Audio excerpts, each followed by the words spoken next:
The wave. Oh God, the wave. If you've ever been to a sporting event before, you know exactly what this is, where a bunch of fans simulate the motion of a wave, getting up from their seats and putting their arms up before sitting back down again, with the wave continuing section through section and having its way work around the stadium. When done well, admittedly, it's a really cool effect. And I know a lot of people who are on very different sides of the spectrum when it comes to the wave. Some people are super pro wave, and they have no problem doing it, as it's something fun and harmless, and it looks cool. They might even try to start it at every single game. Other people are super anti-wave, and think that doing it is stupid, distracting, and they don't want to have to get up every couple of seconds when they're trying to watch a game to participate in a stunt. As for me, I completely understand both sides, and my thoughts on the wave as an adult are definitely different than they were 20 years ago. However, while I am not anti-wave at all today, there is definitely a right and a wrong time to do the wave. There are moments where I will participate in the wave, and there are also moments where I'm scratching my head and wondering why we as a species are so freaking stupid. A baseball game where it's 10-1 in the 8th inning, it's super low leverage, the game outcome is not even in the slightest bit of doubt, and everyone's just having a good time, and there's no stress whatsoever, no problem whatsoever doing the wave. Heck, I was literally doing that the other day when the Arizona Diamondbacks were skull-crushing the St. Louis Cardinals. I'm fine getting some squats in every 30 seconds in a situation like that, and giving my arms some blood flow. A baseball game where it's 7-6 in the top of the 9th, and there's a runner on first with 1 out? If you try and start the wave in that spot, seek help. Seriously, seek help. I am not participating in a wave there. I just want to watch the game without having people get up in front of me and without wondering when it's my turn to conform to society's norms and throw my hands up. So when it comes to the wave, I don't hate it by any means, but just be smart about it. Honestly, that applies to 95% of things in life that people do. You do you, just don't be a moron about it. And I can't possibly think of a worse time to do the wave than what Bronco fans tried to do in 1992. Because this man right here is Denver Broncos head coach Dan Reeves. And when your own coach is criticizing you guys for being morons and almost costing your team the game, that's when you know you messed up pretty badly. Because during a 1992 game on Sunday Night Football between the Denver Broncos and the New York Giants, let's just say that Reeves was not too happy with his own fans giving the Broncos a massive home field disadvantage. And more than 3 decades later, we're going to break it down today. Because if ever the phrase wave etiquette applied, it's during this moment right here in front of a national television audience. Because this is the story behind the 1992 Denver Broncos, and one of the dumbest fan moments ever, and one of the most bizarre controversies from a highly disappointing season at Mile High. Make sure you hit that like button down below, subscribe, and turn on the notification bell so you don't miss a single video that we post on the channel, because we post every single day on here about the weird and the wacky history of the NFL with stories like this one that you may not have heard of before. So if you like that sort of stuff, then this is definitely the place for you. Thanks in advance for liking and subscribing, and for helping us grow this community. And with that in mind, let's talk about the wave that didn't have Dan Reeves waving back. Before I talk about the actual incident in question, and just how stupid it was, we need some context to understand the importance of the game, as well as how the game was going. Because as you'll soon find out, this truly was a situation that called for literally anything but the wave. It's November 15th, 1992. It's week 11 of the NFL season. And as we're in the second half of the year, we find ourselves at Mile High Stadium for this interconference battle between the New York Giants and the Denver Broncos in front of a national audience on ESPN for Sunday Night Football. This was a pretty big game for both of these teams, other than the fact that it was a national game, and other than the fact that both coaches, Ray Handley for the Giants and Dan Reeves for the Broncos found themselves entering the season on the hot seat for their respective teams. The Giants entered this one at 5-4 following a 3-game winning streak, but despite being above 500, they entered the week out of the playoff picture, as not only were they 3 back of the Dallas Cowboys for the lead in the NFC East, but they were 1 back of the final wildcard spot. Even with their momentum as of late, with how tight and how competitive the NFC was looking, they didn't have a lot of room for error, and winning this game would go a long way to helping them get back in the fight with 6 games to go. As for the Broncos, with the Kansas City Chiefs winning earlier in the day, they needed to win this one to maintain their hold on sole possession of first place in the AFC West, and to keep pace with the Buffalo Bills for a home field advantage throughout the playoffs. Not that they would have benefited by having home field with how dumb their fans were during this game, but more on that in just a second. Bottom line, this game had pretty massive implications on paper. And so far for the Broncos, things were looking good, as after the first quarter, thanks to a 2-yard touchdown run by Reggie Rivers and a 51-yard pass by John Elway to Mark Jackson, they led it 14-0. Unfortunately for the Broncos, this is where things go completely and utterly sideways, as in the second quarter, despite still leading the contest, they lost their starting quarterback and franchise icon, John Elway. Now, that's not to say Elway had been playing well throughout 1992, as it was a disappointing year for him in a lot of ways. You can blame the coaching staff for that. But if your options are a disappointing version of Elway or a rookie version of Tommy Maddox, I know which one I'm taking 10 times out of 10. As Elway tried to run for the first down and dive ahead, he got hit in the shoulder, taking a shot and putting him in immense pain. Elway came out for a bit, tried to go back in the game, threw an interception and was clearly in pain, and immediately after throwing the pick, went to the locker room, with his day being done.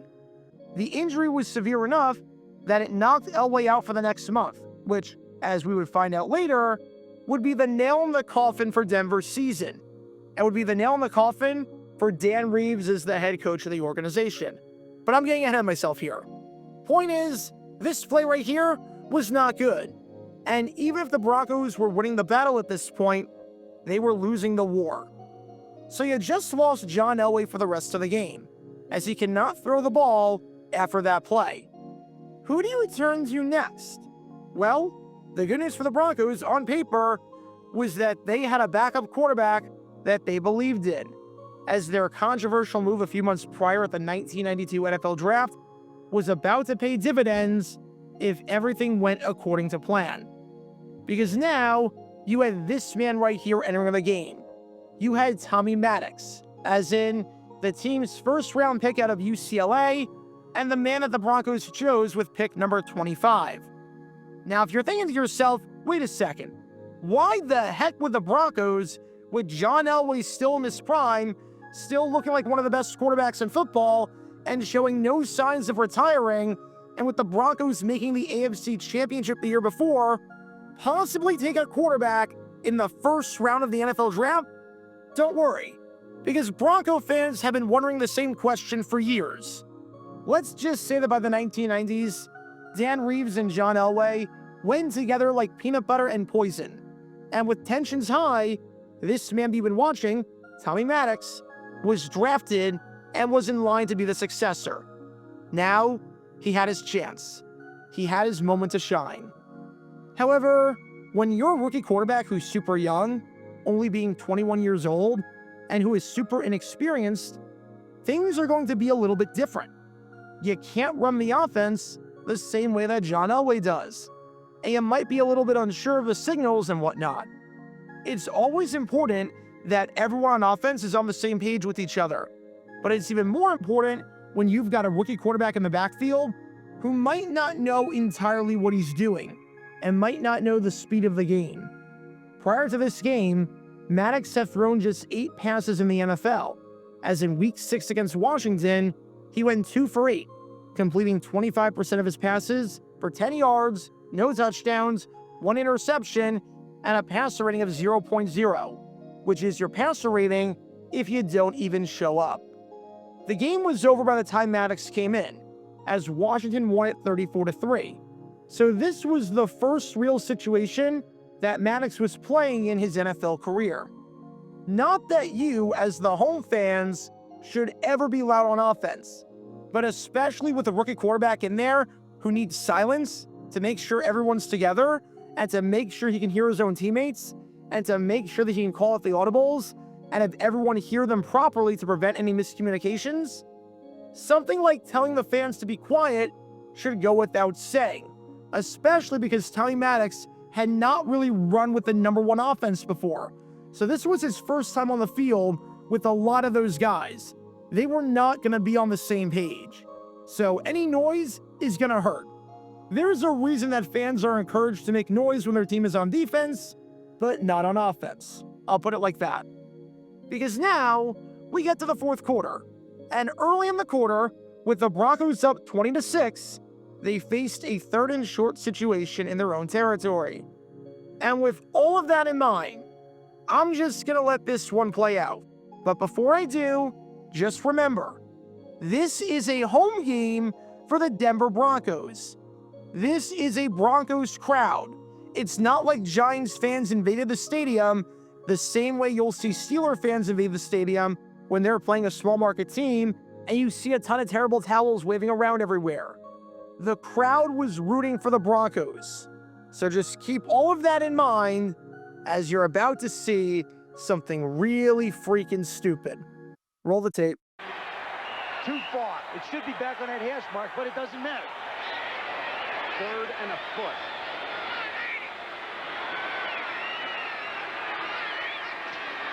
Lewis. Got it. Lost the ball. No signal. The Giants have it. Are they going to say it's down? The officials conferring with each other. Nobody made a signal that the ball was down. Now you got a wrestling match. When everybody piles up, it's whoever winds up with it at the bottom of the pile has got the ball. The Giants certainly got there first. Hear all that noise? Hear the fans going absolutely nuts and cheering and screaming before the snap? Yeah, they were trying to get the wave going. In the process, the Broncos were confused and turned the ball over. You even saw that at the start of the play when Tommy Maddox was motioning his arms down, trying to get the crowd to be quiet. It's funny because John Elway used to abuse the ever-loving crap out of the crowd noise rule, when back then, a quarterback could step away from the play and tell the ref to get the crowd to be quiet if it got too loud. But he never had to do that on his own home field. Tommy Maddox had to signal to his own fans to be quiet because they were having trouble hearing anything. And sure enough, they turned the ball over and disaster struck.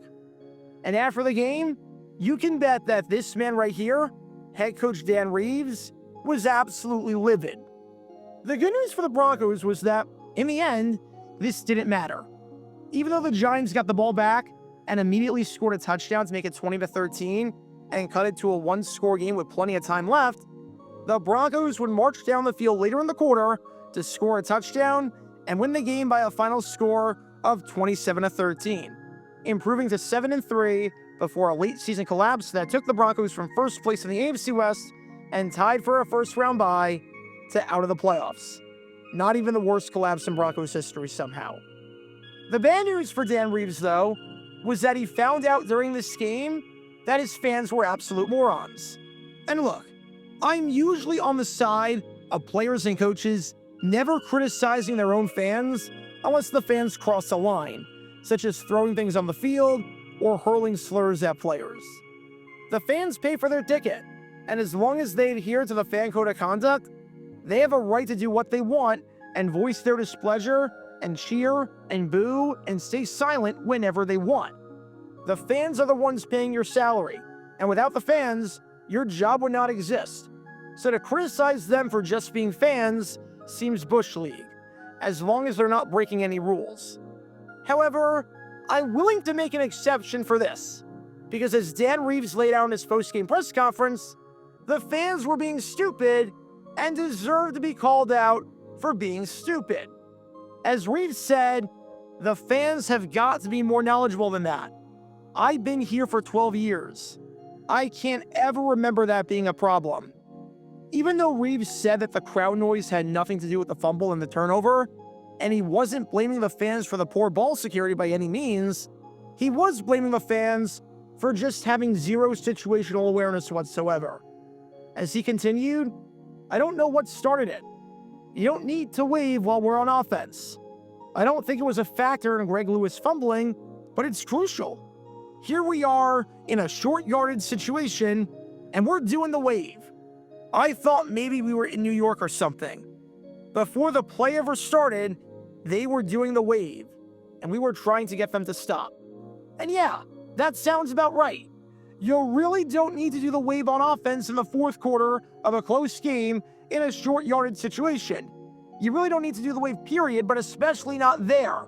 I'm anti-wave in any close game, but during this spot, absolutely not. There's a reason why signs are shown repeatedly during a game that say, "Quiet please, offense at work." And it's for moments like this one. There's a time and a place for everything.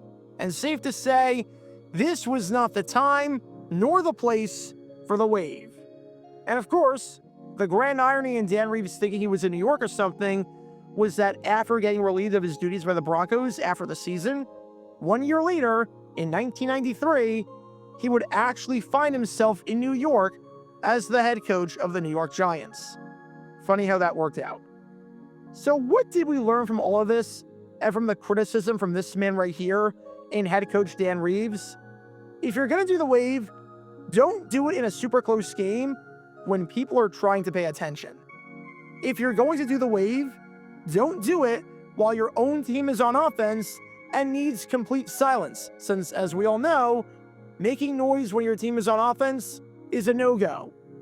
If you're going to do the wave, don't do it while you have a rookie quarterback in there who has never played in an NFL game before outside of garbage time and needs to understand the signals and needs to make sure that everyone is on the same page.